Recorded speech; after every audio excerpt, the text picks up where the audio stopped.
Today we have the pleasure to have two very important speakers to share with us some of the insights and then to give us some enlightenment on climate change policy and carbon reductions.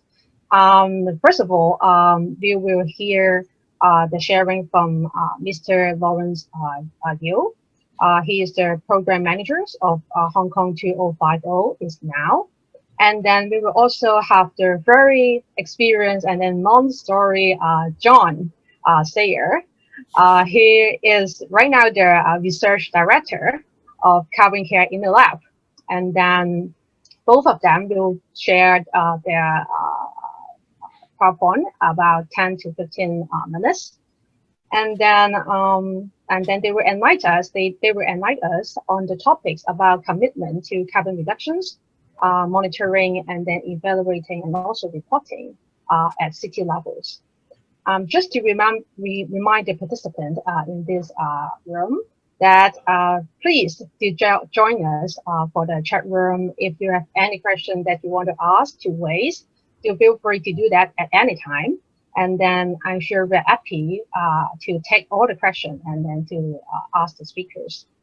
So please be prepared to engage in the chat and then ask questions. You can just press the button of the chat and then to type your question. If you're afraid that you will forget it, please do it whenever you want. And then I will basically summarize the question and then to try to revert it to the speakers, and then they will answer you bit by bit. Okay. So if everyone of us is ready right now, maybe can I invite Lawrence to share with us first? Okay, no problem. So first of all, I would like to thank you, Carbon Care in the Lab, to organize such meaningful and insightful activity for our youth in Hong Kong, because basically the youth is quite difficult to participate in any things related to the climate policy.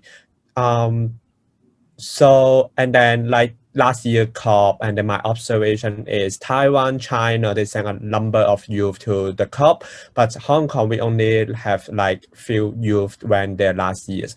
So I think this program is a really good opportunity to help our youth to get a more international exposure, and then hopefully will inspire them, and then I can see them in next year's COP in Glasgow.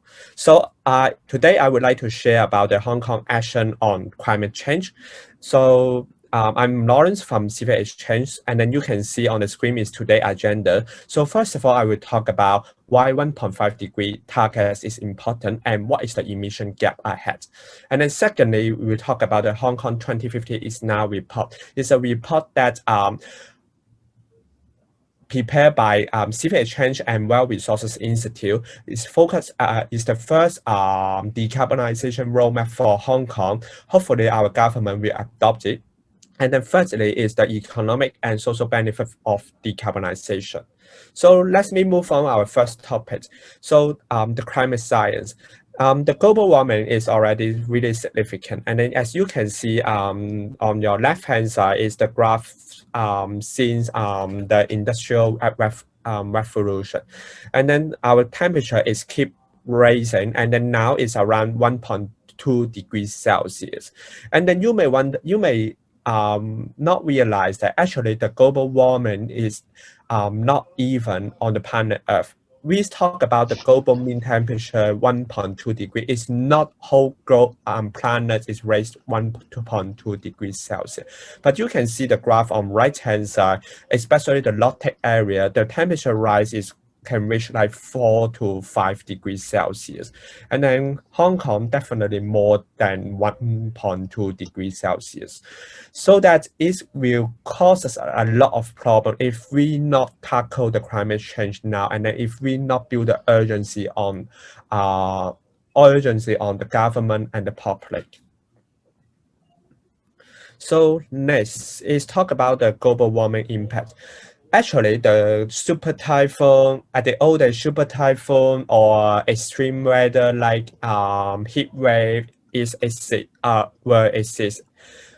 with us for many years already. However, the global warming will shift the probability from the normal where you can see the blue curve to left to more right hand side. You can see that beyond the threshold is mean that is the extreme weather.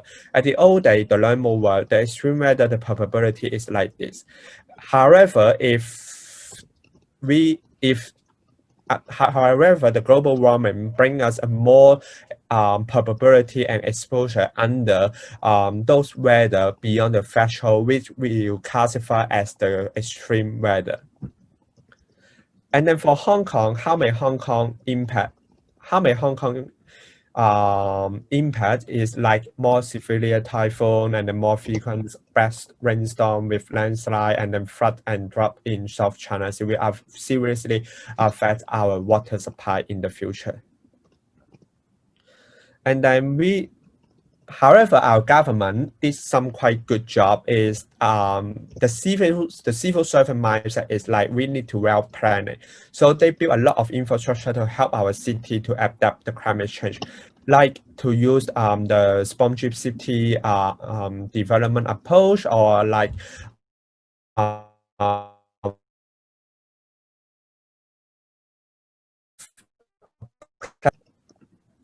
and then why we should aim for 1.5 degrees Celsius? Because according to our research partner, World Resources Institute, they share that it's like if our global mean temperature beyond 1.5 degrees and reach 2 degrees Celsius, 37% of global population will expose severe heat at least once every 5 years. That is 2.6 times even worse than the 1.5 scenario. And then like what Tiffany mentioned, that we definitely need to strike balance between the development and the social justice. So this is completely unfair, and it will cause our planet more not just situation.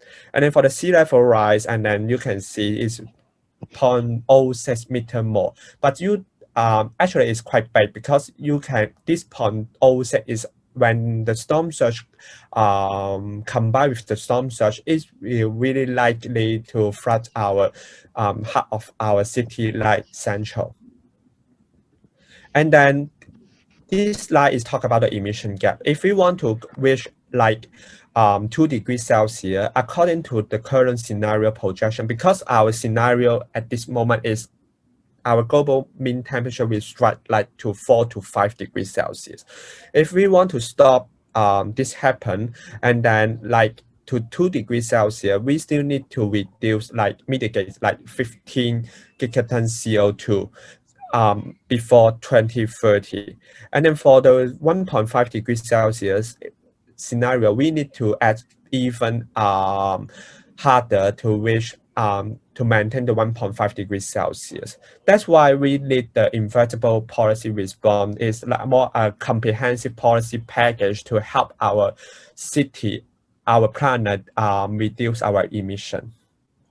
So you may have a question in your mind: what is the risk and regulatory change, cost, capital loss, and economic disruption for Hong Kong business? But I think this is more like an opportunity more than the risk. I will talk about later. So secondly, is about the Hong Kong 2050 is now report policy recommendation. So this is the policy scenario we create based on a dynamic policy simulator. So Hong Kong has a really high chance to reach near carbon neutral by 2050, because we don't have heavy industrial industry in Hong Kong and or others hard to abate sector like agriculture. But how to do that?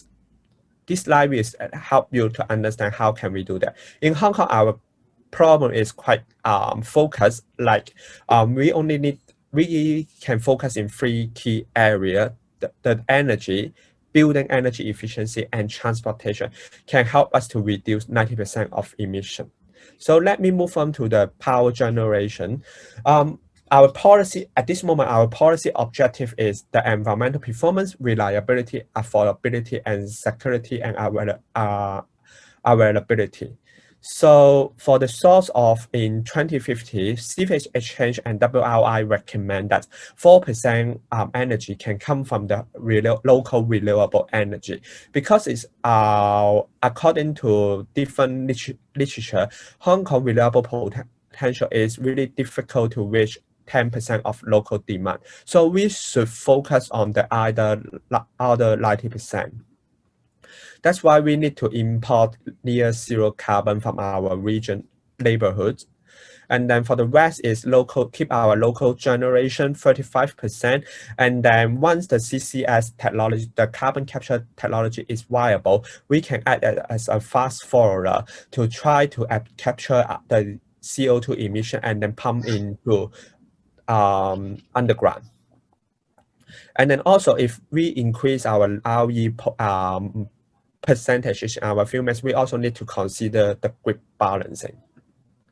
So about the building energy efficiency, you can see on your right top corner, there are a graph. And then if we reduce our energy fuel mix, you only can see we only can reduce the yellow region.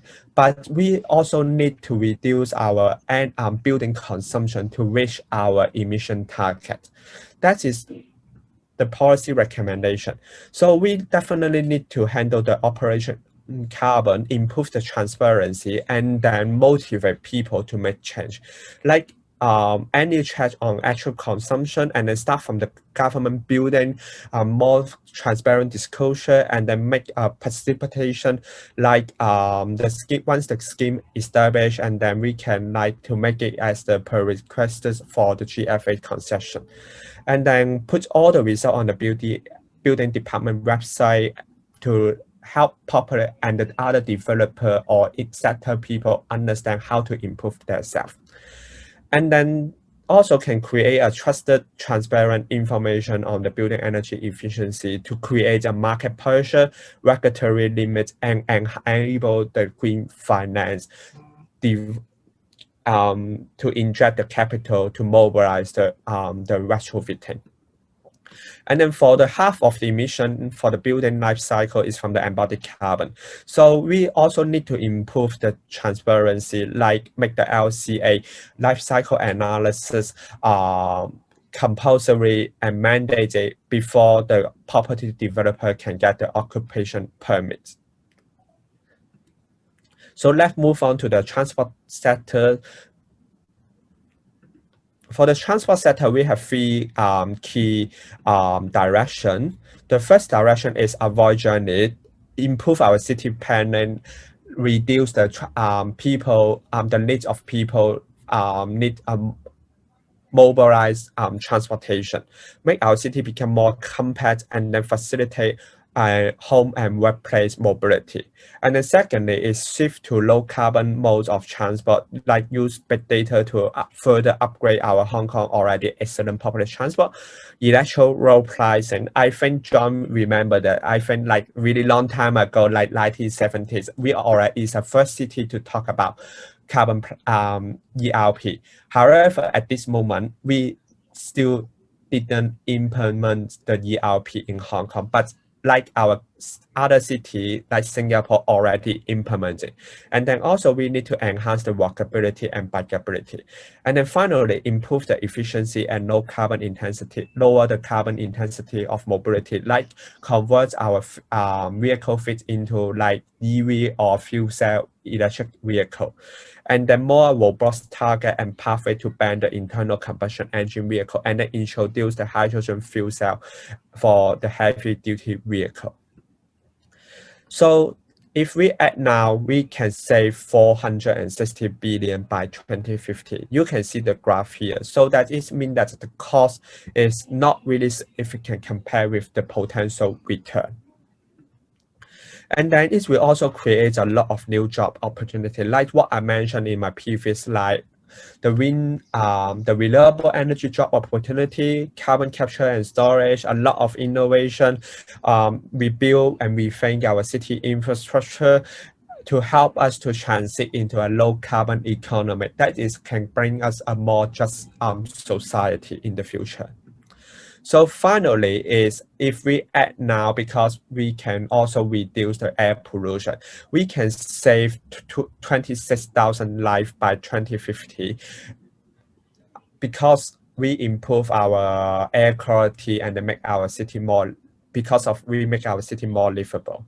So that's it. This is the end of my presentation. Let me pass my time to John and then let him to talk about his presentation. Thank you. Great. Very rewarding and then also informative presentation and sharing to you all. And then I'm sure the participants have some of the questions in mind that you would like to ask. Again, please do feel free whenever you have some question you want to ask and engage in the discussion. You may type and then in the Q&A section. And then just to bear in mind that we will have about 30 minutes for the live Q&A sections. That means that you can speak and then also to talk with our speakers directly. If you have any comment, if you have any ideas you want to exchange and share with them, please do feel free to do so. And then you're also encouraged to switch on your camera to ensure your collection is connected during the discussion sections. And then please do bear with me that I forgot to introduce Lawrence Yu in the beginnings. He's actually very experienced in climate change policy and then also decarbonization policy. His job in civil exchange, actually he is leading the research and engagement project in the climate change modeling and also carbon neutrality. That's why you can see that he's sharing very focused on different aspects on energy, transport, and then whatsoever. And then he also was awarded 2 research grants for enhancing process hazard assessment. So he's very experienced and then skilled in climate change modeling. Please do feel free if you have any questions. And then I also actually have that report on my hand. If you have time, please do download and then to ask any questions. Okay. So for the next sections, I'm happy to introduce our next speakers, Mr. John Sayer. He is the research director at Carbon Care InnoLab. And then he is a human dictionary in climate change and also carbon reduction issue, okay? He was a dairy farmer in Wales before traveling overland to Asia to work on architectures, poverty reduction, and also labor rights. He also joined the Oxfam Hong Kong in 1991, and then later moved to Oxford to take up the post of interim executive director of Oxfam International. And then in 2003, he became director of Africa, now working on the promotions of the Africa trade among companies doing business in Africa. And then he has also served on the board of the UK Africa Trading initiative, helping major corporations develop socially responsible supply chains. He also participates in advisory boards to the UN Global Compact on corporate conduct, and also was a member of the Global Reporting Initiative Global Stakeholders Council. Since joining the Carbon Care Asia in 2014, he has worked on green finance. He mentioned he has been working a lot of green finance recently. Maybe he can share some of them. And then also ESG reporting and also on the integration of sustainable development goals of the UN's into corporate reporting. So may I invite our friends, John, please share some of your insight and then anything you want to our participants today. Thank you. Thank you, Olivia. Can you hear me okay? Yeah. And can you see the screen? Yes. Good. I changed the title a bit. I took liberties with the title of this session just to pep it up a bit. The original title was not as exciting. I feel a bit of an imposter. I was once a youth, and Maybe I'm entering my second youth now, I don't know. But thanks for inviting me today. Lawrence has talked a lot about what it means in a city like Hong Kong to look at climate action. So I'll just talk about the Paris Watch program that we did and the way in which we thought, well, the important thing is to try and change policy. The important thing is to achieve results on climate action.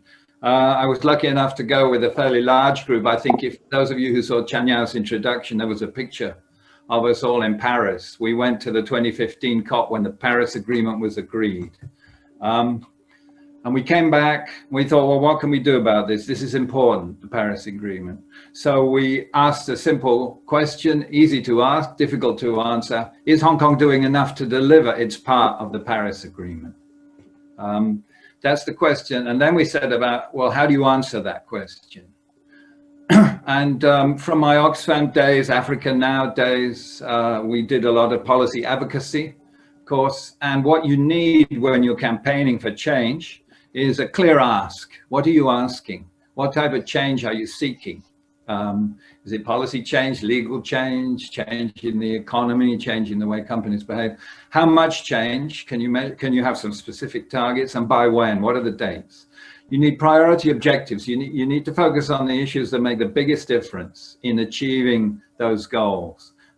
You know, environment is a complicated issue. There are many dimensions to it that even go beyond climate change. Things like the ozone layer, things like phosphorus and nitrogen in the sea, things indeed like plastics and microplastics in fish. But what are the priority objectives in achieving the Paris Agreement? So what are the targets? Who do you want to change and how? And I'll come back to that. Power analysis is very important. Social change and policy change is not a love fest. You don't just tell people, oh, wouldn't the world be a better place if we did this? There are vested interests out there. You have to work out who are your supporters and who you can work with and what you're up against. Then there are the levers of change, the existing agreements. Most governments are signed up to international treaties. They've made promises. They have policies. They have policy addresses sometime even. They have their international standards and references. And finally, how do you communicate this when you're campaigning? Quite complex. I'll go into all of these a little bit. So looking, you know, this is a diagram from typical NGO advocacy.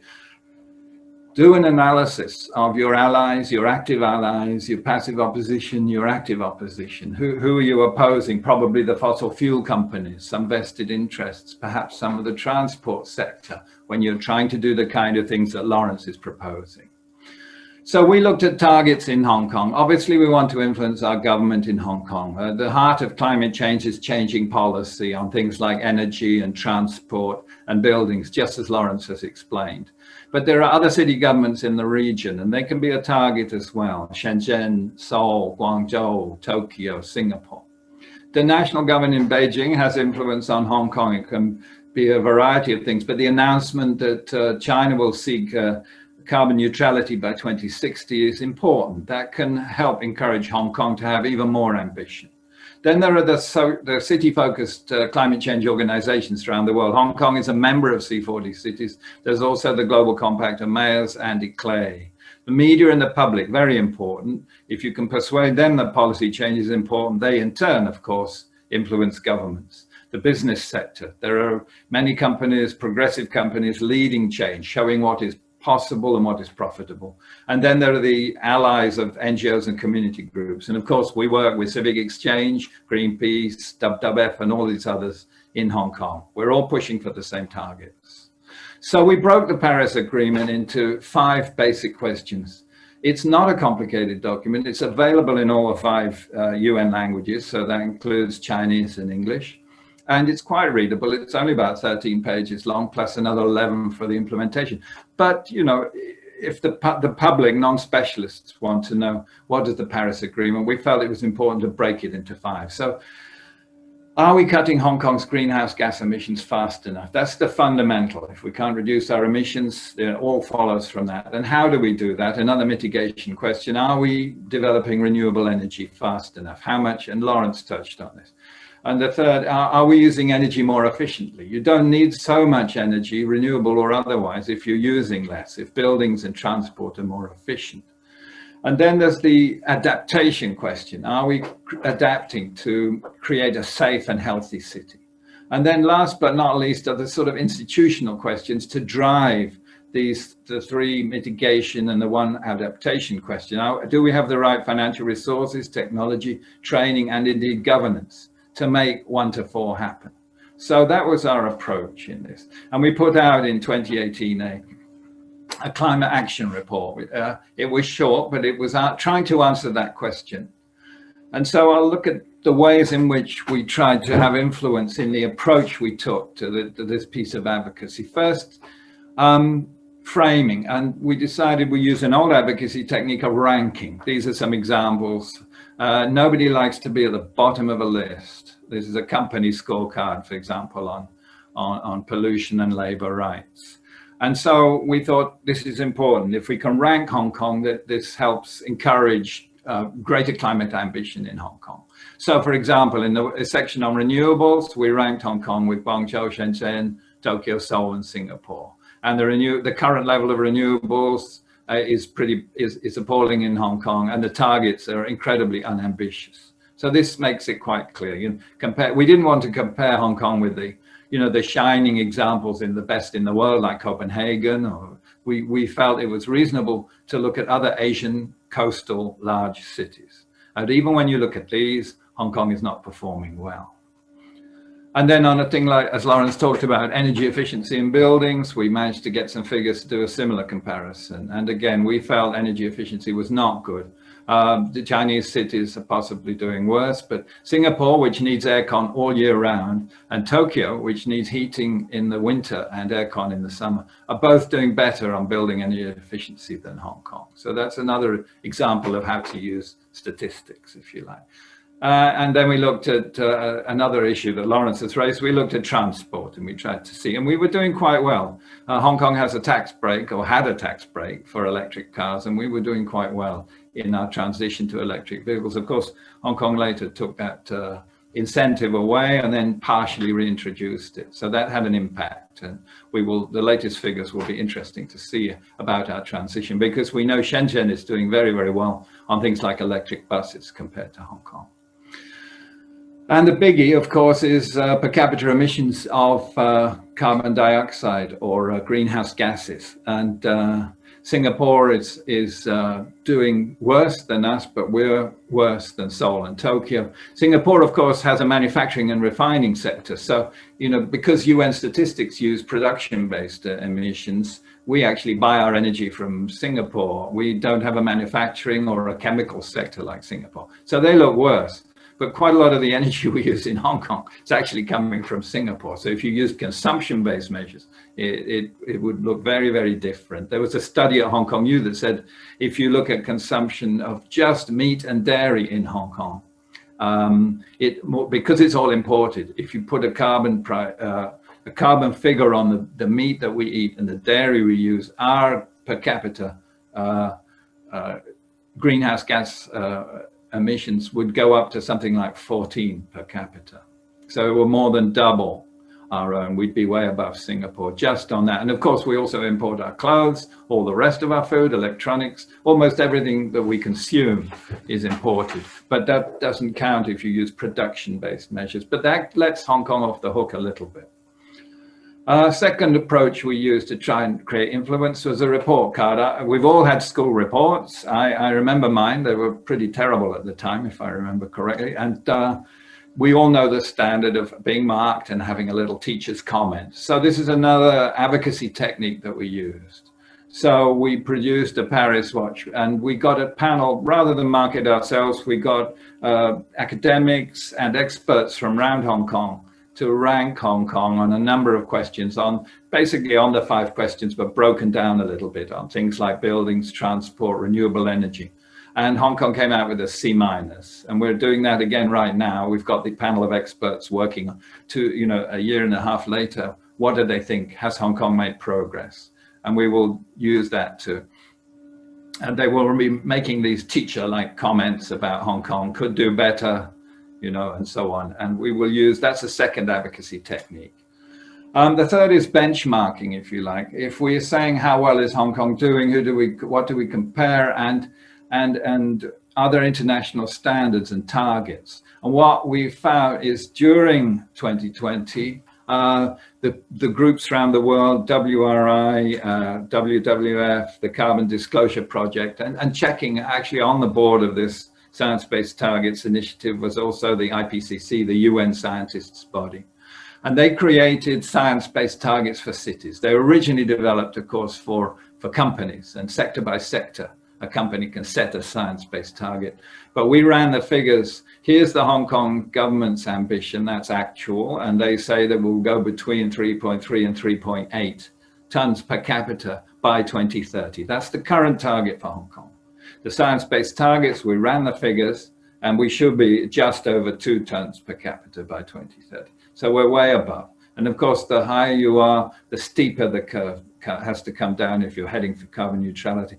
And the other problem is that on the way down, if your curve bows out, you're releasing more carbon in this sector on the way down to carbon neutrality. If you can have more of a concave curve, you're using up less of the world's budget of carbon on your way to carbon neutrality. So that also matters a lot, because on your way down to carbon, net zero carbon, you're also emitting greenhouse gases.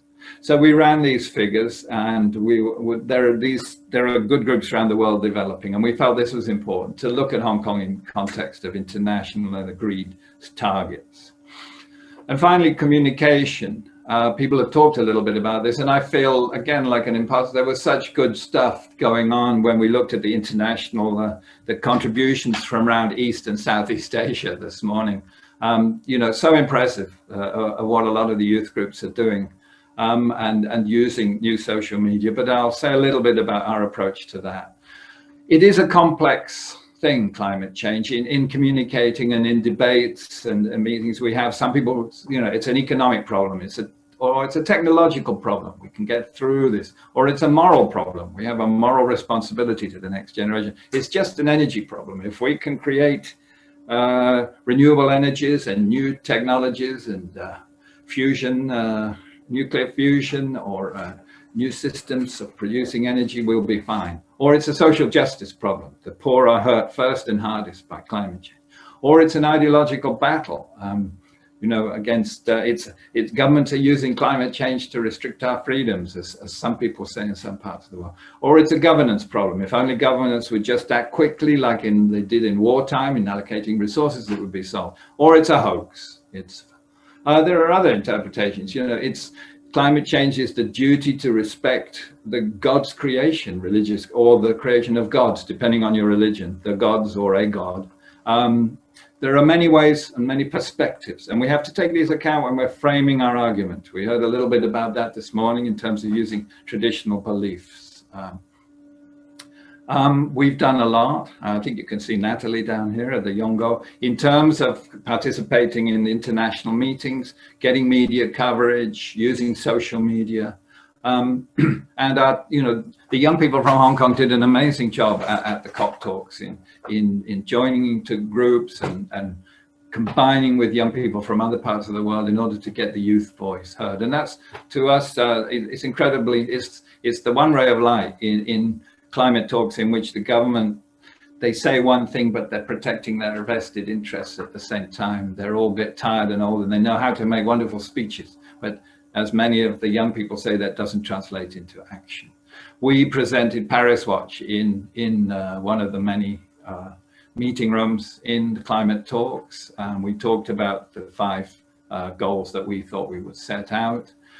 And many, of course, there's also demonstrating. These are people within the climate talks, young people who manage to get a badge usually, and they're able to hold demonstrations and hold press conferences within the climate talks and make their voice heard as well. This is the most complex graphic you'll see, but people talked this morning about using Instagram. Infographics we feel are really important. This is a very cluttered one, but the point out, this is an interesting infographic on cities and city approach to climate change. And they've identified 6 different kinds of cities and say, I mean, probably for Hong Kong, it's large, high income, dense city.